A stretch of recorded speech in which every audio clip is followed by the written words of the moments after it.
By default, Google chooses the simple template over here. So to find the themes, you need to make sure that you are on the themes tab over on the right hand side here.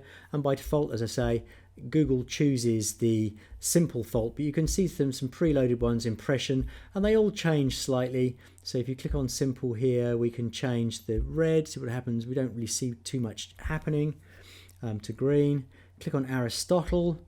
We can see that we get this underline here in the text box, and the size of the actual header changed. We can change the font colors as well, and the accent colors, and you can begin to just experiment and see how these change all the way down here. Click on vision. I don't like this now because we've got this blue thing going on here. If we click on this, can we edit this? What are the changes we can do up here? No, let's come down to make that green. We get a green line here, or we can click on this and we can choose our own function. So because the green doesn't work, I'm probably something more like that teal. So let's just go to here and let's just drag this around till we get something that's more, I think, in keeping with what we're doing. So you can still edit that bar if you like that.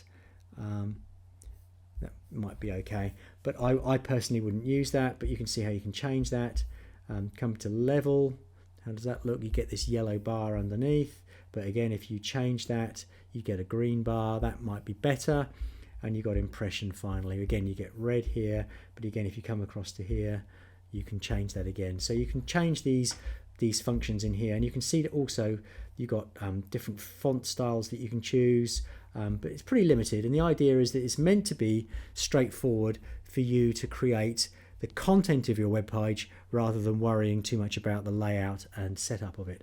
However, some of you might want to actually make your own custom templates. Let's look on the options here. So you click on create custom and let's give it a name. So I'm just going to call it DK theme, and then we can click on next. Add a logo that appears in your site. Well, I've already got that, but that's how I do it. Add a banner image. I could do that. That would be up the top here.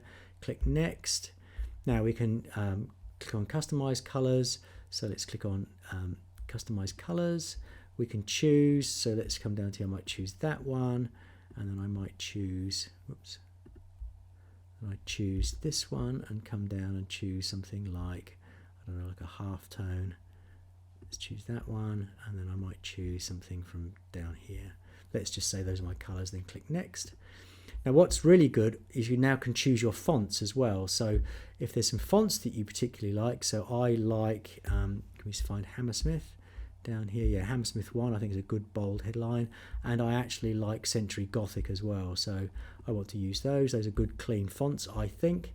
And now I can create my theme, and what that means is that now my theme is, I've still got exactly what I want, but I can now click on my theme here and I can add content here and make things the way I want them to be, etc. I can click on my navigation, I can scroll, I can click on all these options down here. I can now really begin to edit what I want to do. But let's just click on here and just click on some text, and so I've now got Century Gothic as my main text, but if I want a heading, I go title, it's going to default to Hammersmith 1, and I've already got the font that I want, which is really good. So that's how I can make my own theme. But now we need to look at how to actually add the content to your page and check it.